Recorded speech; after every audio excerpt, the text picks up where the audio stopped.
बो निकल हमजत चिमाएव के लिए बिल्कुल रेडी नहीं है। जो परफॉर्मेंस पॉल क्रेग के खिलाफ यूएफसी 309 में देखा, उसको देखकर जो रोगन, डैनियल कॉर्मिये और जितने भी एमएमए के पंडित हैं जिनको थोड़ी बहुत भी नॉलेज है, उनका कहना यह है कि वो बिल्कुल भी रेडी नहीं है हमजत चिमाएव जैसे फोर्स को फेस करने के लिए, खासकर ऑक्टागन में। अगर ये फाइट फिक्स हो जाती है तो हमजत चिमाएव will eat him alive.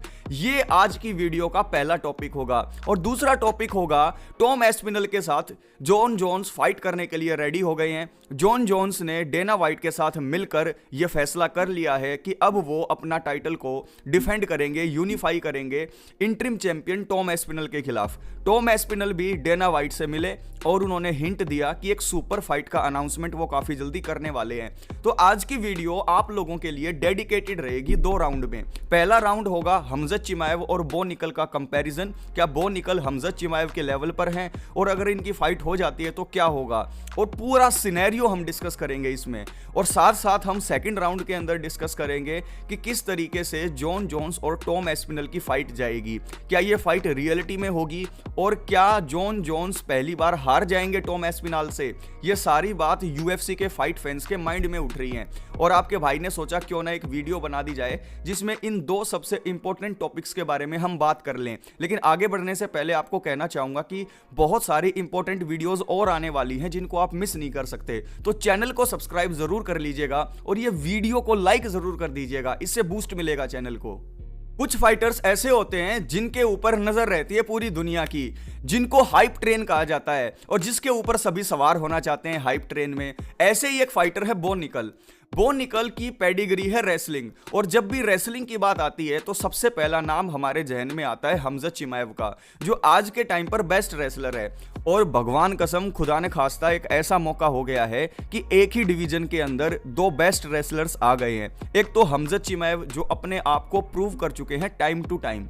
Last fight जब उनकी हुई थी रॉबर्ट विटेकर के खिलाफ, तो उन्होंने दिखा दिया था कि जिस रेसलिंग के लेवल पर मैं हूं, मुझे नहीं लगता कि कोई और है।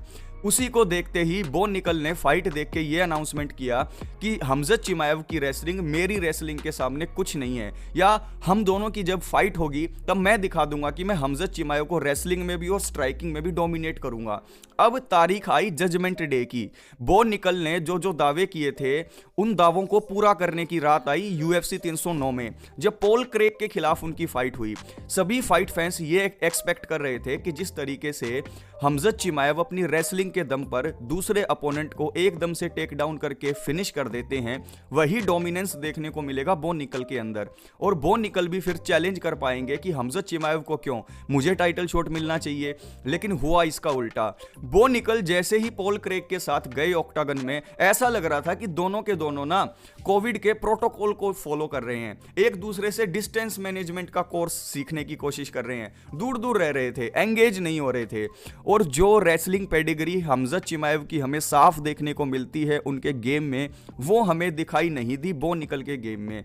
अब यहां से 3 से 4 बातें क्लियर हो जाती हैं। पहली बात तो क्लियर ये हो जाती है कि यूएफसी के अंदर सिर्फ बो निकल ने 6 फाइट की हैं, he is not completely ready. और दूसरी बात ये क्लियर हो जाती है कि किसी भी फाइटर को अपने स्किल्स को मिक्स करना आना चाहिए, कैसे स्ट्राइकिंग के दम पर डिस्टेंस को क्लोज करना है और कैसे सिंगल लेग लेके अपने गेम को इंप्लीमेंट करना है रेसलिंग वाले को। ये अभी बो निकल करने में कच्चे हैं। अगर हमजत चिमाएव की और बो निकल की फाइट हो जाती है, ये तीसरा क्वेश्चन का आंसर दे रहा हूं, तो क्या होगा? बो निकल को इजीली टेक डाउन करेंगे हमजत चिमाएव, और जिस तरीके से अपने प्रीवियस अपोनेंट्स को खत्म कर दिया था, चोक आउट कर दिया था, वही कुछ होगा बो निकल के साथ। अब यहां पर जो फाइटर्स हैं, जो अब कमेंटेटर बन चुके हैं, जैसे डैनियल कॉर्मिये और जो रोगन, जो एक काफी नॉलेजेबल पर्सन है यूएफसी के रिगार्डिंग, उनका कहना यह है कि बो निकल से उम्मीदें बहुत ज्यादा थी, लेकिन उम्मीदों को वो पूरा नहीं कर पाए, और बो निकल रेडी नहीं है हमजत चिमाएव के खिलाफ। बो निकल को अभी बहुत ज्यादा इंप्रूव करना पड़ेगा। और पर्सनली मैं बो निकल को कहना चाहूंगा कि जब तक आप अपने स्किल्स को उस लेवल पर ना ले जाएं जिस लेवल पर हमजत चिमाएव है, तो प्लीज मैं आपसे हाथ जोड़कर रिक्वेस्ट करता हूं, keep the name of हमजत चिमाएव out of your fucking mouth.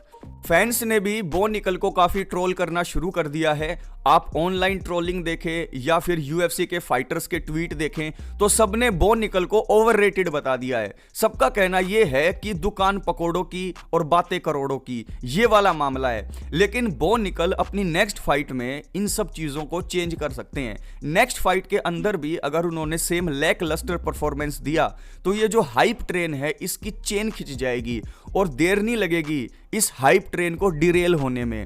तो मैं बो निकल को कहना चाहूंगा कि बातों को छोड़कर अपने ट्रेनिंग के ऊपर पूरा ध्यान दो। हमजद चिमाएव के लेवल पर आज आप नहीं है, लेकिन क्या पता कल आप पहुंच जाएं।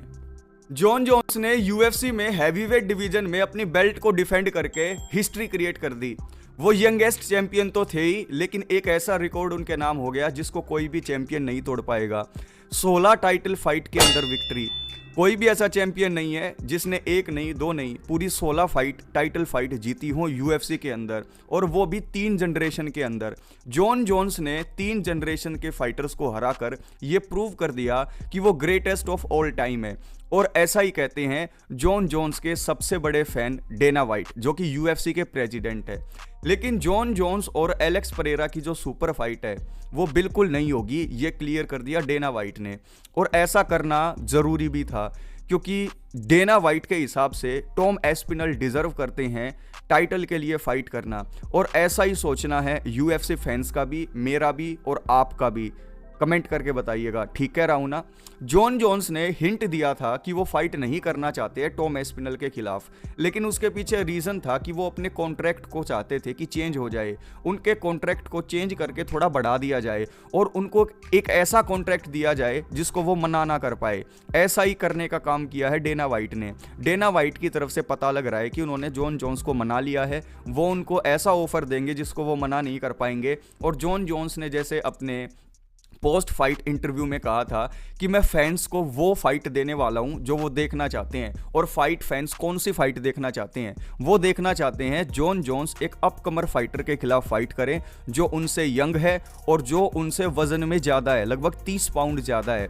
और जो लोग ये देख रहे हैं कि टॉम एस्पिनल हरा देंगे जॉन जोन्स को, वो तो वेट ही कर रहे हैं कि ये फाइट फिक्स हो जाए।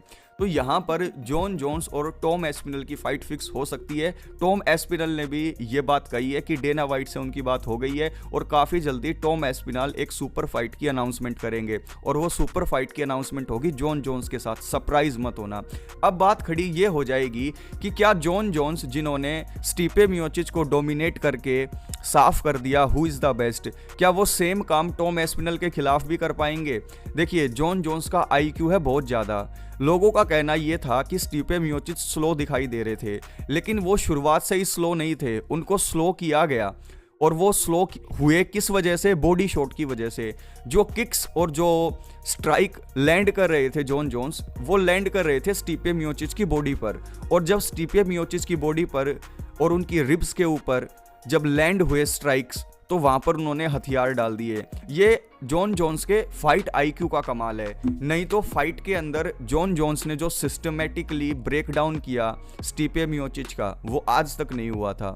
स्टीपे मियोचिच को जो हराया है, क्या वैसे ही वो टॉम एस्पिनल को हरा देंगे? फाइट फैंस ऐसा नहीं मानते, लेकिन जो कैजुअल फैंस हैं उनकी नज़र में तो टॉम एस्पिनल वन साइडेड जीत जाएंगे। लेकिन इन सब को जवाब देने, इन सब के मुंह पर ताला लगाने जॉन जोन्स आ रहे हैं। जॉन जोन्स का कहना यह है कि मैं टॉम एस्पिनल के खिलाफ जब फाइट करूंगा तो वहां पर एक चीज़ क्लियर हो जाएगी सबकी नज़र में, that who is the best. और अगर टॉम एस्पिनल को वो हरा देते हैं तो भाई लोग, आप लोगों को भी मानना पड़ेगा, जो आज के टाइम पर मानने को तैयार नहीं है, कि John Jones is really the greatest fighter of all time. John Jones क्या उतने डोमिनेंट हो पाएंगे जितने वो स्टीपे के ऊपर थे टॉम एस्पिनल की फाइट में? ये थोड़ा सा मुश्किल है, लेकिन होने को ये भी हो सकता है कि जैसे सिरिल गायन को पहले ही राउंड के अंदर काफ़ी ईजिली हरा दिया था जॉन जोन्स ने, वैसा ही वो कर दे टॉम एस्पिनल के खिलाफ। कुछ भी हो सकता है, anything can happen in the bright lights off UFC. And जब आप जॉन जोन्स के खिलाफ फाइट कर रहे हो, एक अलग ही लेवल का प्रेशर होता है। लेकिन फाइट फैंस के लिए ये बात तो बिल्कुल क्लियर है कि जॉन जोन्स बिना इस आंसर को दिए कि टॉम एस्पिनल से वो बेटर है या नहीं, रिटायर तो नहीं होंगे और हमें ये सुपर फाइट देखने को ज़रूर मिलेगी। और जैसे ही ये सुपर फाइट फिक्स हो जाएगी, मुझे पूरा यकीन है कि बहुत ही ज़्यादा मॉनिटरी बेनिफिट होगा यूएफसी को, बहुत ज़्यादा टिकटें बिकेंगी और हाइप जो होगी वो नेक्स्ट लेवल पर होगी, ट्रैश टॉकिंग नेक्स्ट लेवल पर होगी और मज़ा आएगा देखने में। प्रेस कॉन्फ्रेंस और फाइट दोनों।